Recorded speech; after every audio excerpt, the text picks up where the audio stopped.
I'm going to take a sip first. Would it be cool to have the ice clink in the background? Hold on.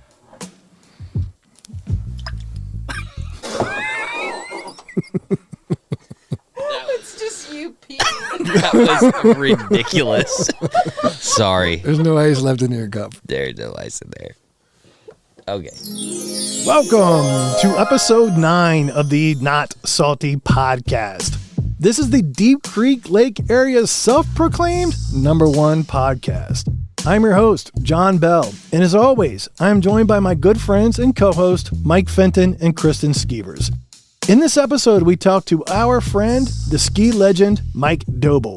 We learn how Mike's love for skiing led him to start SkiSoutheast.com and ResortCams.com, which turned out to be the first TripAdvisor type website for the Mid-Atlantic ski region.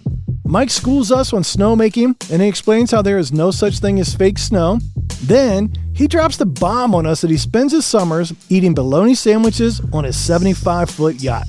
If you're into skiing, if you like drinking Blue Moon, you don't want to miss this one. And here we go. This is the week after. This is the first of the year. So, Yeah. First of all, Happy New Year, everybody. Happy New Year. Happy New Year. Did everybody have a good Christmas? Good holiday? Yeah. I mean, Yeah. I'm glad it's over. It's so much in a small period of time. I'm ready to get back to real life. It is stressful. Don't get me wrong. I love Christmas. Christmas is great. New Year's is great, but it is stressful. There's so much going on. You've got normal work stuff and family stuff, and then when you got kids and buying presents, and I can't. My wife takes care of all that stuff. I'm equally as surprised at when my kids open on Christmas morning as they are. It's kind of a Me joke too. around the house. Right. Well, imagine being the wife, guys. Yeah. Thank. I'm glad women exist. Thank you. I'm very feminist. Hey, so. Kristen, did you get everything you want? So I'm leading into a question. I have everything I've ever wanted in my life. I got a new pillow. Did you really? Yeah, well, so Kristen and I on one of the previous shows, we were talking about pillows, and I'm very picky on pillows, or I don't know. We try to get the right pillows, and apparently we both have the same issues with them. Tough. So it hasn't come in yet, and nobody bought it for me. I actually bought it for myself. So it's supposed to get here on January 5th. I'll let you know, but it's called a Sutra Sleep Pillow. My goodness. I'll let you know how it goes. Wow. I love Christmas done. gifts that you buy yourself. I have quite a few of those. That's what Mandy and I did this year because we agreed not to buy any Christmas gifts, and she was like, That's a horrible "Hey, I idea. got You still some-" need to buy her something, even if you agree with that. Lesson yeah. learned this year. Yeah, no. Jesus. Would you get married last week? It's already out in the bag. I also got you guys hats, but I forgot to bring them. I'll bring them to the next episode. My wife's dad is technically not Hawaiian, but he grew up in Hawaii. So we get to spend Christmas at my in-laws' house in Hawaii, which was pretty nice. And obviously, this is the Not Salty podcast. When you go to Hawaii, everything out there is about salty stuff. So I got you both salty crew hats, and I forgot to bring them. So Merry Christmas. Yeah, thank we you. just got you beer and hugs. Beer and hugs. I'm good with beers. Yeah. Oh, okay. All right, Mike, drop the hugs. Hugs too. I'm good for with that. showing up if you guys send me a hat. There you go. We have it on the do list. We talk about it all the time. There will be some not salty hats coming out real Swag. soon. I'll get you some Ski Southeast hats. Yeah, All we'll right. switch. So Yeah, there we you are go. here today with Mike Doble. Mike, I'll kind of let you introduce yourself. Once again, we have a guest who is more experienced with podcasts than we are by far. And thank you for agreeing to do the show. If you have any pointers, let us know. We take criticism very positively. I don't. But to even introduce you, you are the owner of SkiSoutheast.com, SkiNC.com, and ResortCams.com, which our cam at the Wisp is hooked to And the your Creamery. website. And the Creamery are hooked to your website. That's right. So you have a pretty much lifelong career in skiing and promoting skiing. Well, it wouldn't be lifelong because that means I will have been doing it for 70 years. But When did you start skiing? Yeah, you got to start somewhere. that's right. I started in my early 30s, moved up to Western North Carolina from Columbia, South Carolina. So I've certainly been doing it for half of my life, at least anyway. But yeah, love it. It's, Kristen's a skier. She's out at least, from what she was telling me, hitting the trails at least once a week. And, Oh, yeah. it gets its hooks in you, and it definitely got its hooks in me 35, 40 years ago. So We find that I was trying to remember the other day. I don't remember the first time I went skiing. I maybe skied once or twice, and then I got into snowboarding. And then once I got into snowboarding, I was hooked. It was just all I wanted to do on the weekends. And you find that people who like it, it's a lifelong sport. So you have been to Wisp before. You've been up here before? Oh yeah, several times. All right. So I know all these resorts are your clients. Wisp is your favorite, right? Wisp is definitely one of. Yeah, they certainly are. And that's not a political answer. It's true. I was going to say that's very diplomatic. It's one of them. There's several. Well, there's only 16 in Southeast and Mid-Atlantic. But you go up into Pennsylvania, there's a few more. But yeah, I mean, Wisp is, as I was telling you guys, kind of in our informal off camera. A few moments ago we were talking about it. It's very similar to where I am here in Avery and Watauga County, Western North Carolina. Garrett County is, hiking, biking, whitewater rafting, golf, skiing, you name it. And Myers is similar. So yeah, it's a favorite because of all those things. And certainly I love everything about it. Lori has been really good to me, and we try to get up there myself and my girls, my daughters, and my wife. And we love skiing at the Wisp for certain. That's important to all the ski resorts. I was recently riding around with Mark Fisher, the Pacific Group, and we were just talking about ski resorts and everything. And we were talking about what do you do with a ski resort in the off season, and it's very important for these resort owners. You've got to draw tourism in the summer times too. And I forget what his quote was, but we were like, why is golf so important? Why are adventure sports so important in the summertime? And he's like, it's almost like adding another shift to your factory. Like if you think if you own a factory and you're running one shift, that's ski season. If you can figure out to run two shifts and have the summertime fun, that's adding another shift to your factory. And it was a great explanation on that. It kind of explains why if you're going to build a resort, you need to do it in an area where it's cold. You need to have mountains, and you also need to have off-season draw too, which Garrett County definitely has. And it sounds like the area where you live does too. Yeah, you guys even more so. I say Garrett County is Western North Carolina boom, banner out, blowing rock on steroids. Garrett County is a bit more grown up and out. And so our area is a bit more, when you come to this area, this is about the only thing you're going to want to do is hike, bike, whitewater rafting, whatever.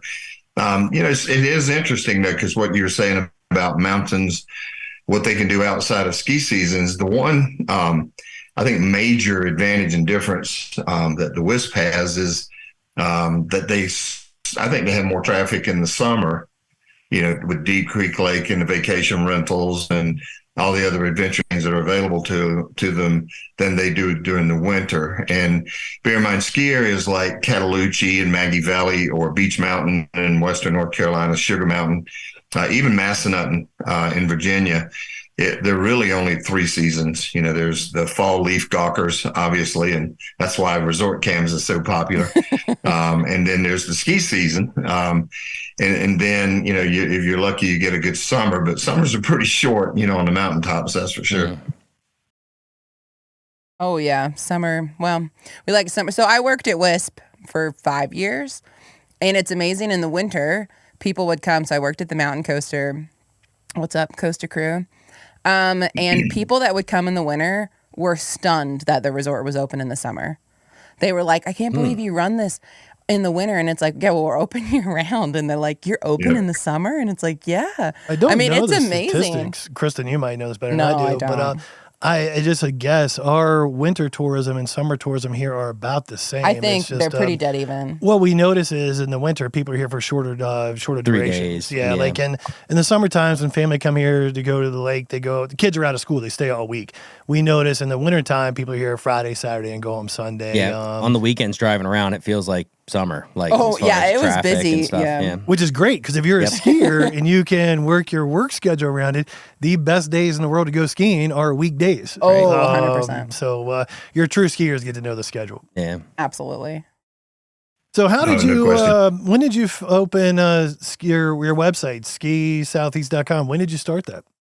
1995 was the first season that we did at that time, what was pretty much exclusively covering the 4 major North Carolina ski resorts. And then I mentioned Joe Stevens earlier.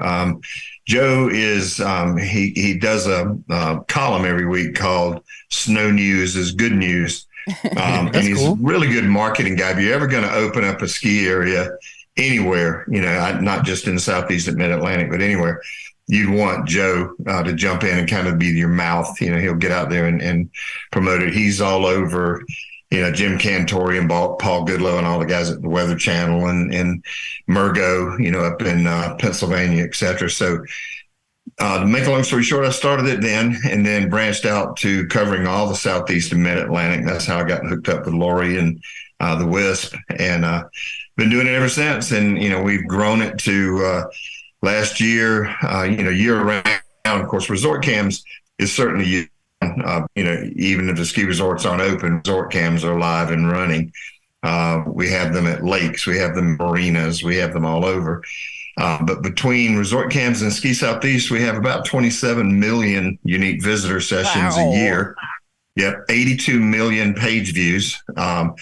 So it's really grown. That website, of course, now it's branched off. We do weather, as you know, Brad Panovich, and we've got 110 meteorologists that use the live cameras, and pretty much every television station that you're familiar with and that you're not familiar with. And of course, the Weather Channel picks them up and pushes them out, not only on their national network, but on Facebook, pops live as well. So. Well, we've had about 1,000 listeners, so if you want to put a plug on your website for us, we'd be all for it. We'll go from 1,000 to 27 million. Make sure, in fact, I tell you, make sure I get a copy of the podcast. I'll pop it up live and put it on there. Let people listen to it. It's coming. Listen, if we didn't have webcams with the resort cams, we would after that. Well, Kristen, you definitely know this.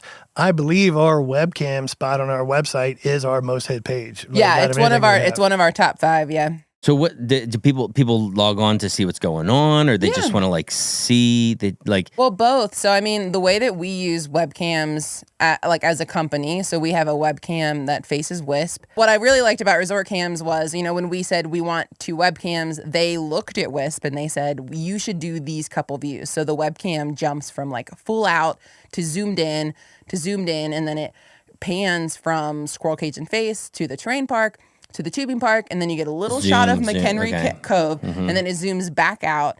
So it's really cool. So if you're watching it, it moves, so you know that stuff is happening. And the one at the Creamery is the same. It pans left to right. So you get a sense of movement, and you can see stuff moving all year round, right? All year round. So, Mike, everybody's a skeptic. You know what I mean? Like if you're sitting in Washington D.C. and it's raining, and you look at our website and we're like, "Hey, it's snowy. Come on up." They're like, "When was that picture taken?" Well, if you log on the webcam, you know exactly what it is. So they do a big play. I'll notice myself. I'll be at home sometimes and I log on to it, or it never fails if I'm out of town and somebody talks about the lake. I look at the one that Creamery and show it to them. I don't know why people just like webcams. Yeah. I will tell you to kind of piggyback on what you guys were saying. Back in the day when we first started Ski Southeast and started broadcasting, and resort cams was not an entity of it in and of itself quite yet. But when we first started it, the reason that I was inspired to do it, and it was funny too, because in the beginning I kind of had a love-hate relationship with the ski areas. They had a love-hate relationship with me, mainly because on our website we were promoting no bull ski reports. Right. We were saying, don't listen when you call up at XYZ resort when the person that answers the phone says, "Come on up, the skiing's fine," and you drive 5 hours to get there only to find mud and rocks, to screw up your skis. That was a commonplace thing. And so when we started getting the idea of no bull ski reports, and then finally figured out, wow, we can show these bad boys live, and started kind of growing that side of things. Man, it made a difference. And even the biggest complainers, and I won't name names right now, but out there with the ski areas, the people who said, "Please don't shine these cameras at us on a foggy day. Don't broadcast it when it's pouring rain. Don't show it when you see mud-colored snow out there. Don't show that."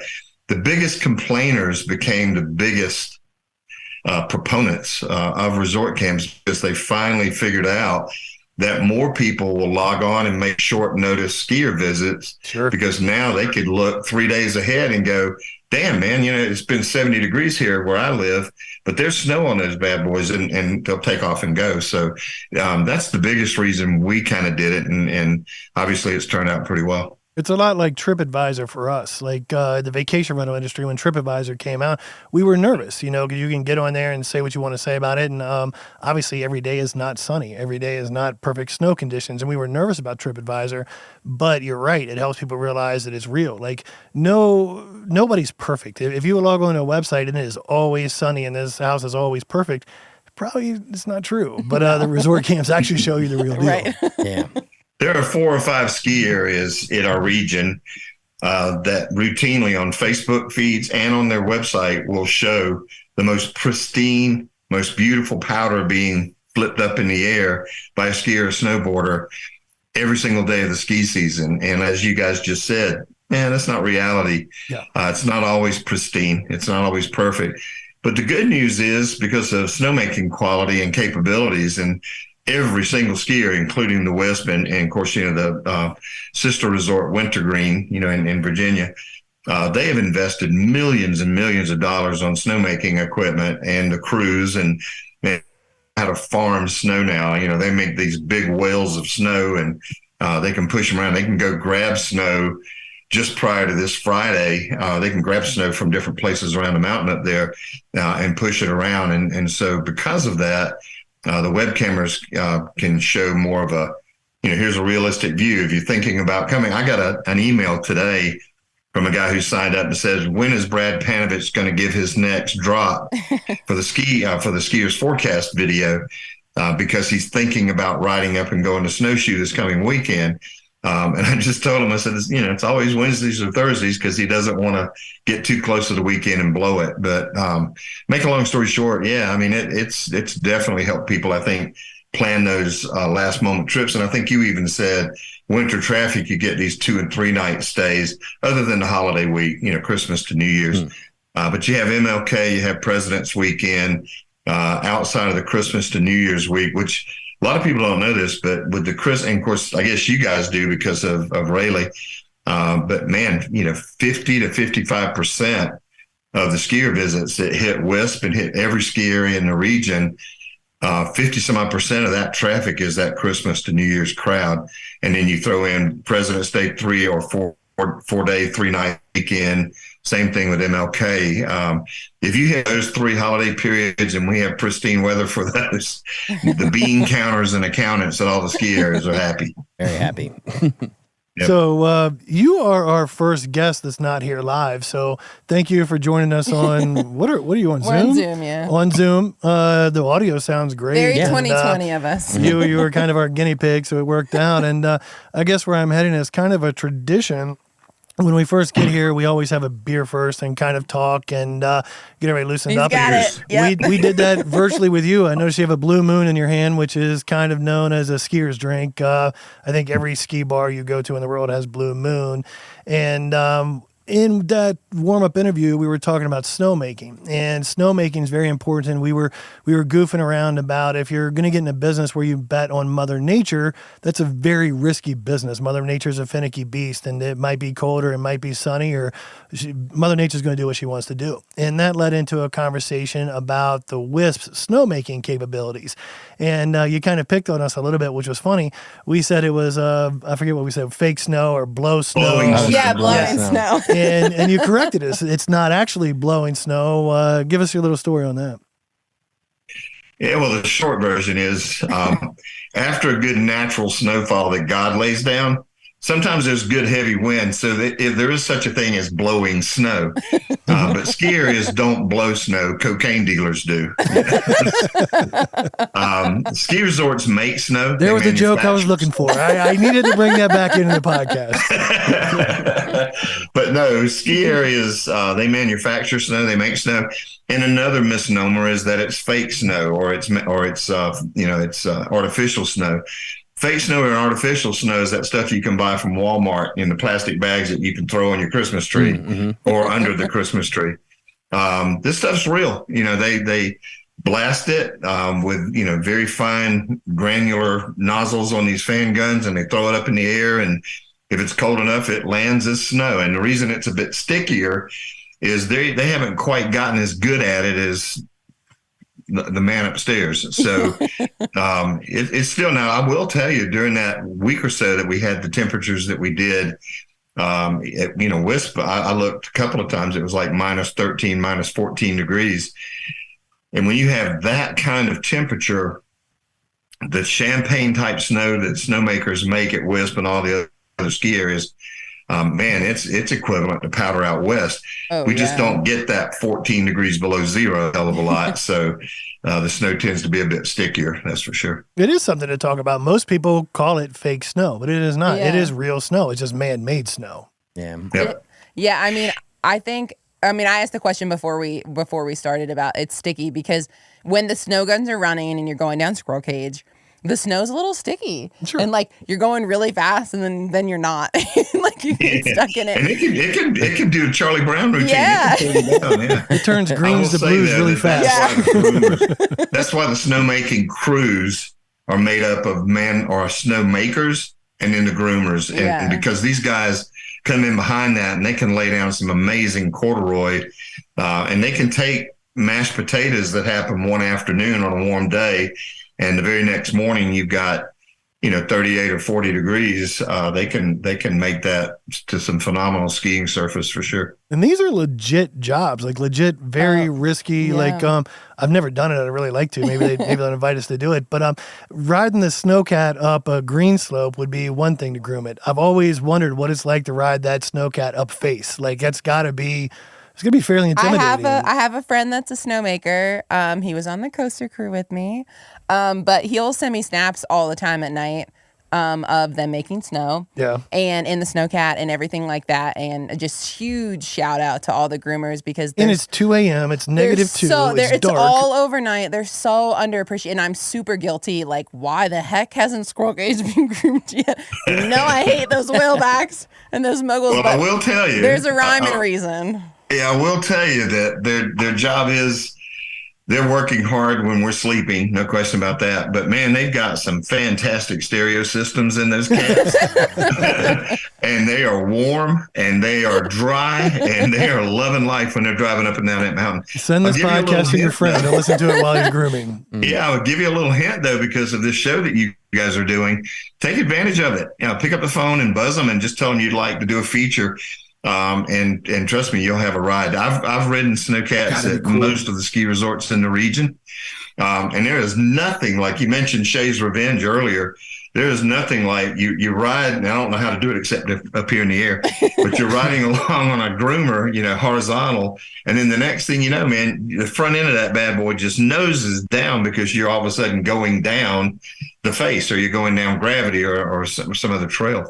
And there is no feeling like that weightlessness feeling of all of a sudden you're going, am I going to make it? But thankfully, they have tank tracks under those bad boys, so they're really good. You keep telling yourself, I'm not the first person to do this. I'm not the first person that's going to be okay. Right.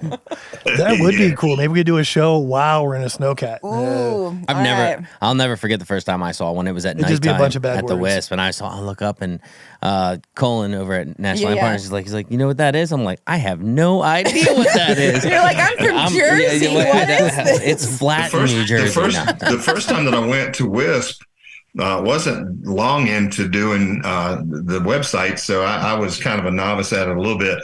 But at the hotel, at the Wisp Hotel, we were put up in a room that was facing Squirrel Cage. We were right there.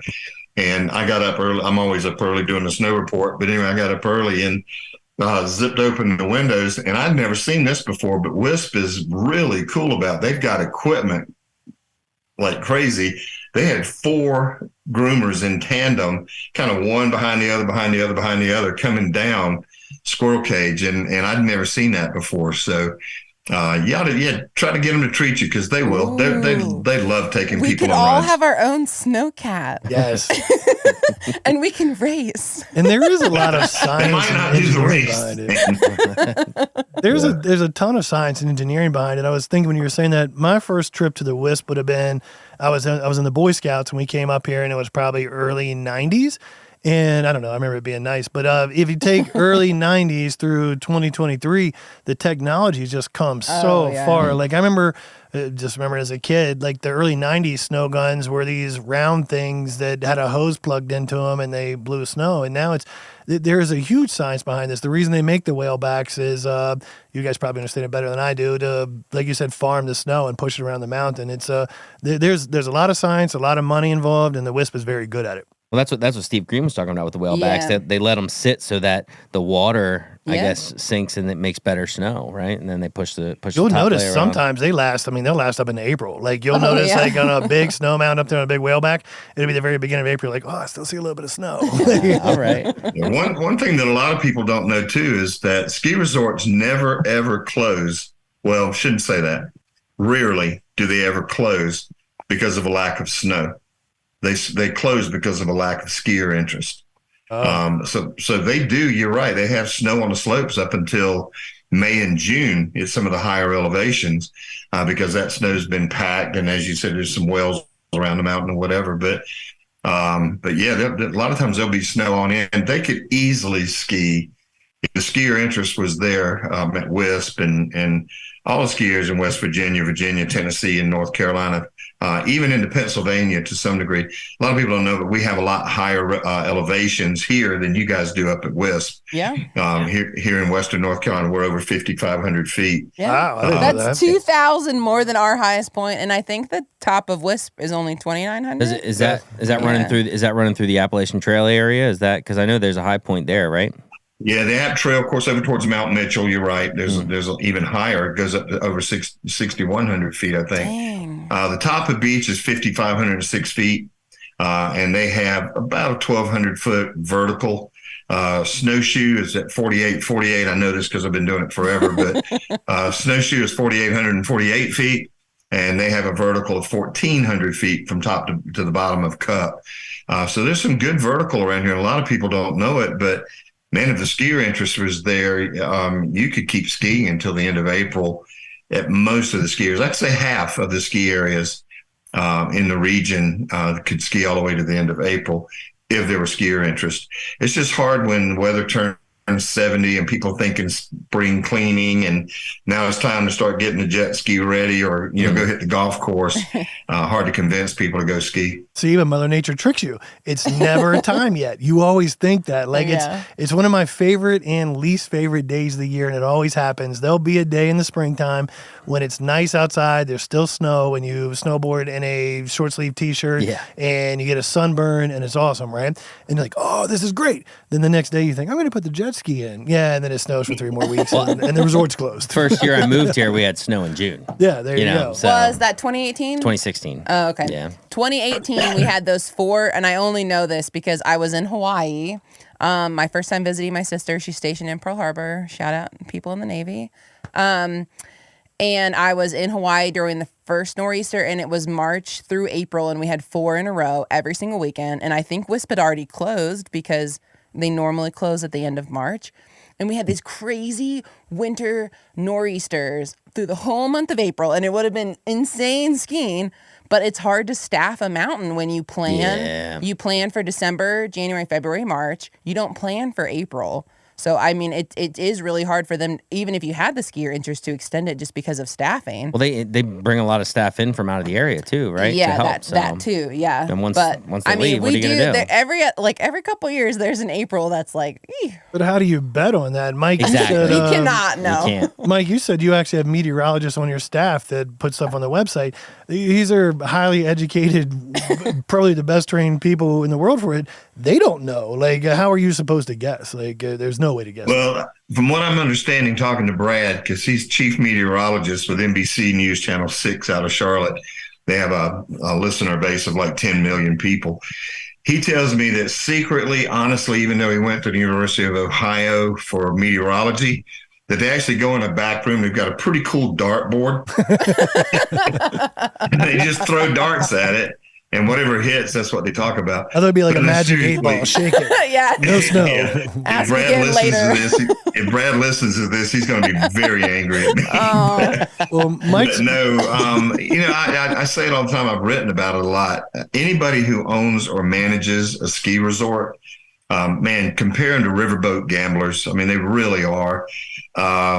There's people like I don't know if you're familiar with the name Chip Perfect, but he's the guy who he owns a ski resort out in Ohio called Perfect Slopes. Is that his real name? Like that's his birth name? His name is Chip Perfect. He is Mr. Perfect. That is a cool name. Good for him. He really is Mr. Perfect. His daughter Paige and Mr. Perfect, they manage and run Timberline Resort over in Canaan Valley, Davis, West Virginia. But anyway, they're the people who just bought it recently. They're the new owners of Timberline. They're the new owners of Timberline. Yeah. Wow. So they ran a ski resort in Ohio, saw that Timberline was up for sale and in a bad way, and jumped in. But I mean, if you look at just the previous year, Timberline had a chairlift collapse with people on it. Yeah. Yeah. They had all sorts of lawsuits because of water pipes bursting everywhere. To come in and invest the kind of millions of dollars that Chip and the Perfect family have done, they're very much like riverboat gamblers. But the same could be said for all the management teams at Snowshoe, Canaan, Timberline, all over. Winter Place is under a new general manager this year. His name is Josh Faber, and he's come in with a lot of enthusiasm and a lot of passion. But man, it takes that, and then it just takes sheer luck or lots of prayer and fortune, because again, man, it's just like tossing the dice. I mean, you sometimes going to get it right and sometimes you're not. Mr. Perfect, we're coming. I had planned on making a Timberline last year and I didn't make it. It is on the to-do list this year. The three of us should go. I want to go so bad. Hit Whitegrass too. I've heard about we hit Whitegrass on the way down there and do some of the boarding cross country skiing. Whitegrass is pretty good. They had 5 inches of snow on the ground. I was there this past week, and they still had 5 inches of natural on the ground, and was in really good shape. Of course, like I said, the slopes were awesome. When you go there, pencil this one down. You need to ski on the slope called Twister. Yes. It's about a mile. Yeah, I've been on it. Yeah. Wait, at Whitegrass? Twister? No, at Timberline. Oh, okay. Timberline. What were you saying, Kristen? I said, I went to Timberline for the first time last year. And my sister and I did every single slope. And I really like Twister. It goes around the side, right? It's a blue to the left. Yep. So you did Thunderstruck? Yeah. So we did everything. He's a lot better than she gives her credit for. I know. So there's 2 double blacks, and I'm blanking right now. One was moguls, which is not my forte at this point in my ski career. The other was groomed, and it was freaking awesome. But we did both. We did everything at least 2 times, because Timberline is like the perfect size where you can do everything more than once. Like, you have plenty of time. It's a smaller resort, but the terrain is freaking awesome. And we went in February. No, we probably went in January. And it was awesome. Like, the lodge is super cool. It's so amazing what they did with Timberline. And what I heard so many local people say when Timberline shut down was that is the best natural terrain around. It's such a shame. So I think it's so cool that they reopened. That was my first experience, was last year, and I had an absolute blast. The high-speed lift is like clutch. Love it.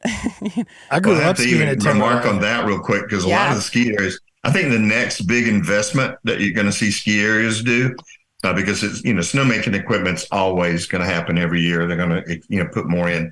They're going to buy more piston bullies, every time that they buy a new piston bully, it's 65 to 90 grand. So just think about the investment. Yeah, Wisp just bought a new one this year. What is that? I don't know what it is. It's a groomer. It's a groomer. Yeah. Okay. It's like the breed. It's like a Lexus. Okay, so again, when you complain about ticket prices, they're expensive for a reason, right? Well, that and that riverboat, there's a lot of times where some seasons just don't tally up quite like others. I just mentioned this real quick though with that investment. I think the next big investment you're going to see with ski areas is what about a quarter of them already have done. And that is the RFID pass system, where you've got the card in your jacket. You just walk through, the gates open. They also have automated those gates. Those things are great. You just go right through. It's so nice. Yeah, and they also have automated gates. So as soon as you step, nobody's having to scan or look at your ticket, or you're just on and in. This past week, what would you guess the wait time at Wisp was at the bottom of the mountain at the busiest peak of Christmas week? What do you think the wait line might have been? At least 45 minutes. I have no All right. idea. So I skied 5 days at Timberline from the 26th through the 31st. I turned in 34 miles of skiing. I skied 42,000 feet of vertical. And I did that because the longest wait line I ever saw at Wisp during those 5 days was an 8-minute wait at the bottom of the mountain. 3 out of the 5 days that I skied right up to the chair and got on. I never had a lift line. So those RFID systems and those automated gates is a way for them to speed up. They don't have to scan a ticket 2 or 3 times to see if it's valid and let people through. So that's going to be your next big investment that you'll probably see. But I got to ask real quick, because Kristen, you were talking about skiing and everything. So you skied off the wall and the drop? Yeah. So one of them wasn't, gosh, I have pictures. I'd have to pull my phone out. Yeah, I did both. Pictures or I won't believe it. No, I know. I do. Oh, trust me. She's got selfies coming down the mountain. I have pictures. Whichever one. Well, hold on a second. I keep asking for photos out there on the slope.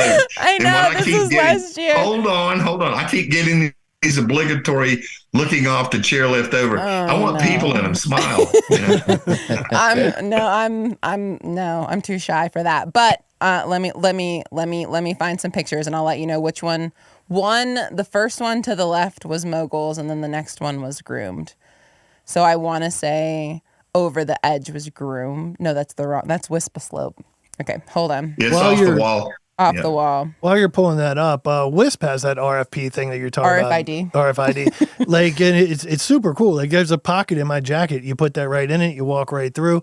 And I didn't know where you were going with that, Mike. But used to, 10 years ago, on a big holiday, there was a line all the way down at the bottom of Squirrel Cage where you'd stand for 45 minutes and whatever. You're right. I didn't think it has really sped that up. So Nowadays, you're in line for 5 or 10 minutes max on a busy day. I actually went out west, when though. When you combine the RFID with the automated gates, absolutely. When you combine them both, man, you barely need lift operators. And one of the things you guys were talking about a while ago too, with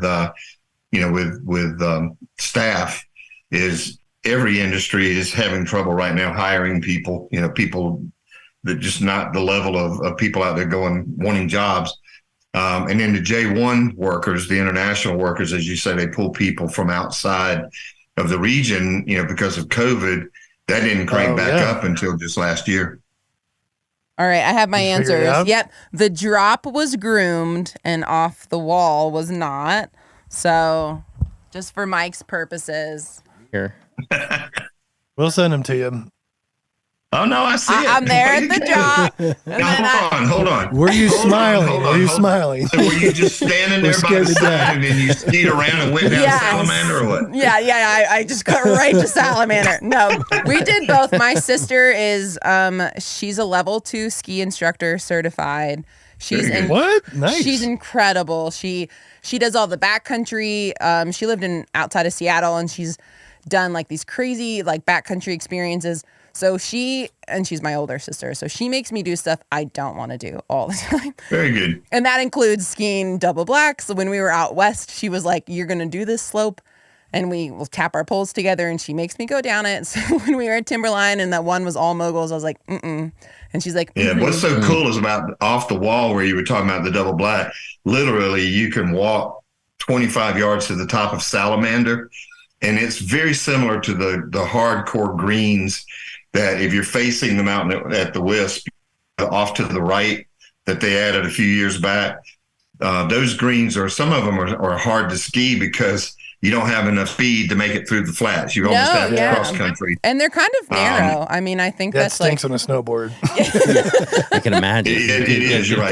That's why it's very similar to that. You got to get the speed up. It's 2 miles long. That is why you ski. I don't know. Well, so you just started. I'll get my timeline mixed up. Kristen, 2 or 3 years ago, 4 years ago, you were going on a ski trip with your sister. Yep. And you just started skiing 3 or 4 years ago? Well, so I skied a ton as a kid. Like as anybody that grows up in a ski town, my parents taught me when I was like 5. But I didn't learn a lot of technique. Yeah. So I grew up skiing. I bombed every hill. I just went super fast. I just went with my friends a bunch. My parents just dropped me off. That's when Brenda's Pizza was in the lodge at Wisp. And I had 2 slices of pizza for like dinner. And anyway, so then I took a break as I was in high school. I moved away and I came back when I was in college. I was working at Wisp. And all of a sudden I'm taller, I'm going really fast, I'm super aware that I could break every bone in my body. So I kind of lost all my confidence and I didn't have the technique to fall back on. At this age, it's actually worse, but Correct. good for gaining confidence. Right. So my goal a couple years ago was I wanted to like go out and ski and I wanted to learn the technique and kind of get my confidence back. So that's what I did. And I basically, Mike, you don't know this, I actually planned a trip to Alaska and I was still skiing blues. And Larry Smith actually can attest to this. I literally was in tears trying to go down Ace's Run at Wisp. The year that I went to Alaska and skied double blacks, I was in tears because I just had no confidence. Like, you need a good teacher, you need a good system. And I'm just so thankful. Your wife, Noelle and I went all the time. I went with Larry Smith, with Rachel Brook. Like, I found a lot of really good friends that helped me get my confidence back.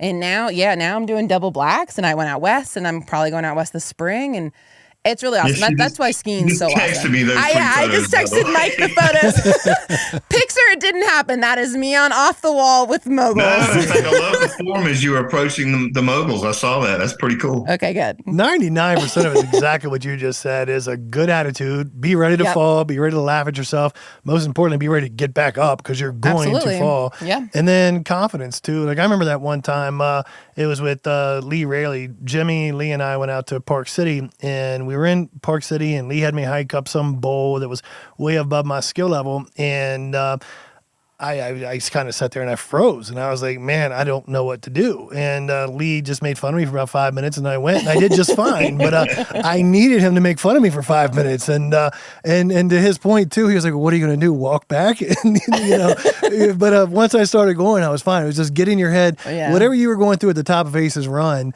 that was nothing compared to what you went to out west. Right. And but the point is, by the time you got out west, you got over that fear. And I'm not going to say it's all the same. I'm taking some nasty spills. But it's the confidence level. You got to, and that's part of the thrill of it too. Like, Totally. Hopefully you don't get hurt too bad. Right. If I can inject this real quick, because I know we're coming up against the time, you guys are probably going to want to wrap up. First of all, thanks for having me on here. But I'll just mention something to you real quick. This past week, we had a young girl from Latvia that was in our group that came and skied with us. She was 15 years old and had never skied before, ever. So my group pretty much assigned me to take her out for the very first time, and we learned some of the basics. And it was kind of cool because it reminded me, first of all, January happens to be the Learn to Ski and Snowboard month. So this is the month if you're going to introduce somebody to the sport of skiing. This is the month you want to try to do right here, right in the studio. A lot of skiers also will give him some sweetheart deals to get him out for the first time. It's like, me and John are his sweethearts. Next year, Mike will be here talking about doing backflips and. But I was going to say real quick, skiing is not meant to be hard, and it's not meant to be, hey, I'm going to go do it because the rest of the group's doing it. It's meant to be doing it because you actually fall and you have a passion for it. This young girl from Latvia, her name was Vladi. And what was interesting was, as I was out just kind of coaching her through the first ropes, you do the stereotypical pizza and, you start getting her set up to side slide because we went down a couple of blues, which were very difficult for a brand new beginner. And, what I was trying to get my point across to, and I'll just share this with anybody that watches your podcast. If you're thinking about skiing, just pick up those very, very few basics of the pizza move, the side slide to get down a hill. Make sure you know how on a green, how to turn left and then also turn right. Also knock him down one time and make sure he knows how to get up and put his skis on, and that you have to turn your skis away from the mountain, from away from the hill.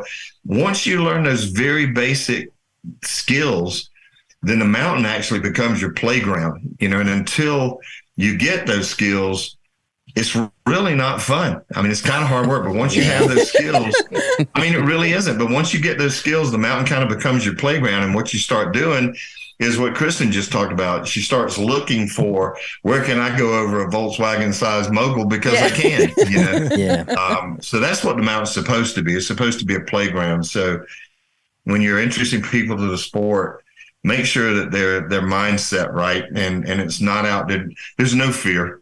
Just fall down. The snow's not that hard, And if you do fall down, you're going to slide 50 feet or so anyway. So it's not going to hurt you, And there's no better feeling either. Like in snowboarding, the same thing.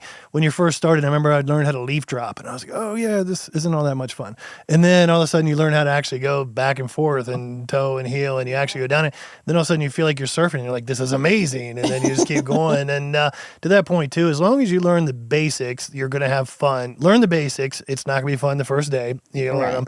Then you have a great time, and just stay in control. Like the only time I've ever been actually hurt is if you get out of control. Right. Now sometimes you push yourself too hard and do it on purpose, but that's part of the sport too. Yeah, my top speed this past week was 48.7. Oh my God. How cool is that Garmin's track that these days? You used to have to guess. Now you actually know what you're doing. You can do that on GoPro, and you can also do it on an app. It's called Slopes. I was just about to ask what app you use. So you use Slopes? Use Slopes. It's better. There used to be another one, I forget, but Slopes is the best. Okay. It'll tell you everything you want to know, all your stuff. And in fact, if you actually go, Kristen, on Ski Southeast, I'll try to post it there tomorrow, but there's a video skiing down upper and lower Thunderstruck. Okay, yeah. And I've got all of the telemetry on that live video, so you can watch the skiers in front of me and me, but then you can also see all the telemetry where you're showing elevation drops, the slope angle, that's so and your cool. speed as you're going along. Yeah, I mean, my speed's probably 20 miles an hour at the absolute cap. But well, it's not about speed, right? It's about no. For me, it. I'm working on finding for all 10 Before of our GPS, you could lie. listeners. You could be like, hey, I was going 100. Right, yeah. For all of our listeners, I'm working on finding my edge earlier. And completing my turn. So those are my skills this year. My neighbor, I can tell by your stance on these you just shared with me.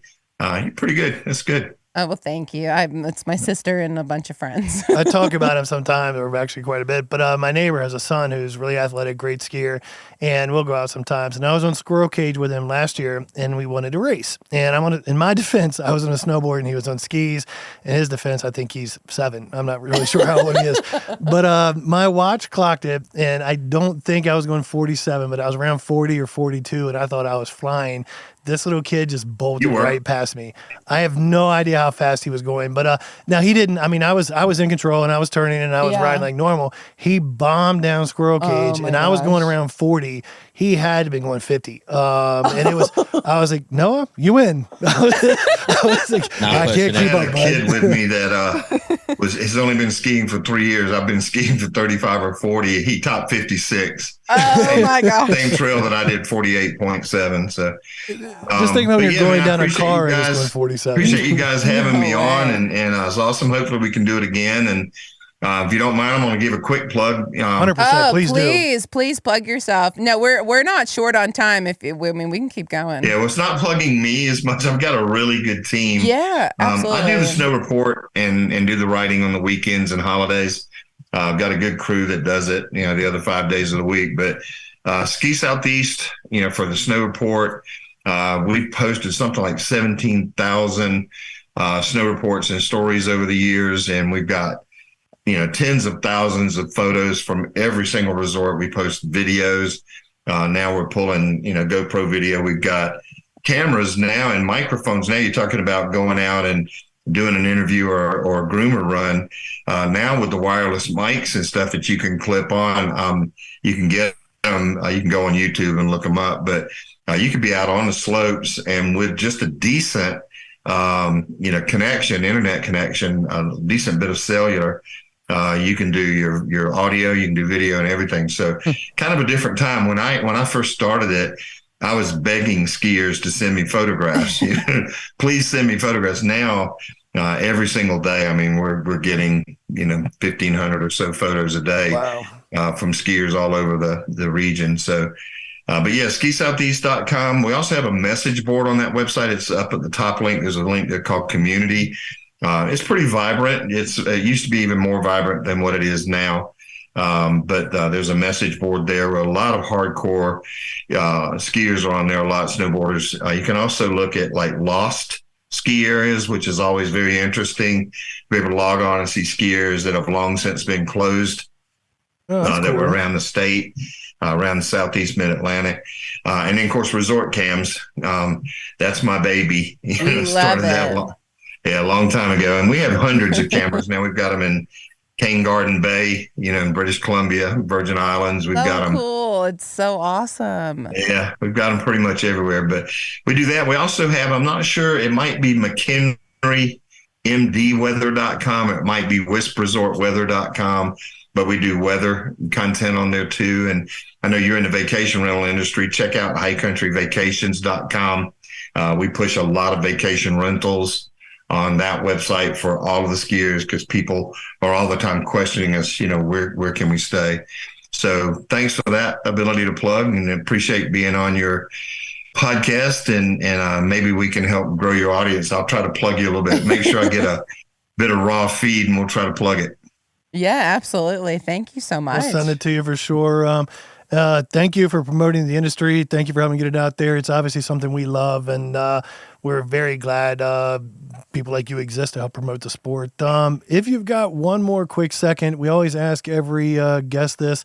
Have you been to the local bar called the Honey Honey? Have you been to the Honey Honey before? I have not. I was afraid that was going to be your answer. And so we always ask our guests what the best story is, so you don't have one there. So next time you make it to Wisp, let us know. We'll watch Kristen go down Face, and Mike will meet us on the bunny trail on the other side. Yes. We'll all hit the Honey Honey, and the beer's on us. The Honey Honey. I can't wait. Honey Honey. You got to go after skiing. Beer's on us.